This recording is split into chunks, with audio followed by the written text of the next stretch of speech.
কাশ্মীরে পর্যটকদের উপর গুলি, নিহত অন্তত ২৬। ভারতে ভ্রমণ পিপাসুদের যাওয়াটা বন্ধই একবারে বলা যায়, ভিসা বন্ধ। এবং যাওয়ার পরে অনেকেই দেখলাম খারাপ ব্যবহার করছে, যে কলকাতা দখল করতে আসছে, এ ধরনের কথাবার্তা বলতে শোনা যায়, দেখা যায় অনেক ভিডিওতে। সেই জায়গায় পাকিস্তানগামী হচ্ছিল ভ্রমণ পিপাসুরা, কিন্তু পাকিস্তানে যদি এভাবে পর্যটকদের উপরে গুলি চলে এবং তারা মারাও গেছে ৬, অন্তত নিহত হয়েছেন ২৬ জন। ২৬ জন কিন্তু কম না। একজন যদি মারা যায় সেটাও তো একটা প্রাণ। এবং ঘুরতে গিয়ে যদি একটু বিনোদনের আশায়, একটু ঘোরার আশায় যদি গিয়ে মৃত্যুবরণ করে, সেই দেশে তো আর যাওয়া যায় না। কি বলেন? বিস্তারিত পড়ব।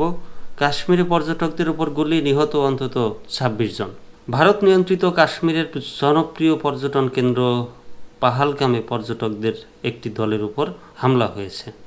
এটা ভারতেই হয়েছে। আমি দুঃখিত, আমি ভেবেছিলাম যে পাকিস্তানের উপরে এটা হয়েছে, কিন্তু না, পাকিস্তান না, এটা হচ্ছে ভারতের অংশে। কোন দেশের পর্যটকরা কোন দেশের সেটা জানবো বিস্তারিত। এতে অন্তত ২৬ জন নিহত এবং আরও অনেকে আহত হয়েছেন বলে জানিয়েছে ভারতীয় সংবাদ মাধ্যম এনডিটিভি। মঙ্গলবার বিকেলে পাহালগামে বাইশরণ উপত্যকায় এ ঘটনা ঘটে। এনডিটিভির খবরে বলা হয়, ঘটনার পরপরই আহতদের হাসপাতালে নিতে সামরিক বাহিনীর হেলিকপ্টার পাঠানো হয়। এএফপি জানিয়েছে, কর্তৃপক্ষ ঘটনাটি সাম্প্রতিক বছরগুলোর মধ্যে বেসামরিক মানুষের ওপর সবচেয়ে ভয়াবহ হামলা বলে উল্লেখ করেছেন। হামলাটি হয়েছে পহেলগামে, যা সড়ক পথে প্রধান শহর শ্রীনগর থেকে প্রায় ৯০ কিলোমিটার দূরে অবস্থিত। এ ঘটনার পর সৌদি সফররত প্রধানমন্ত্রী নরেন্দ্র মোদী কেন্দ্রীয় স্বরাষ্ট্রমন্ত্রী অমিত শাহর সঙ্গে কথা বলেন এবং তাকে ঘটনাস্থল পরিদর্শন সহ প্রয়োজনীয় পদক্ষেপ নেওয়ার নির্দেশনা দেন।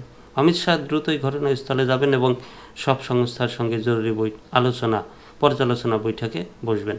অবশ্য হামলার খবর পেয়েই অমিত শাহ দিল্লিতে তার বাসভবনে বৈঠকে বসেন, যেখানে গোয়েন্দা প্রধান তপন ডেকা সহ শীর্ষ সামরিক ও বেসামরিক কর্মকর্তারা উপস্থিত ছিলেন।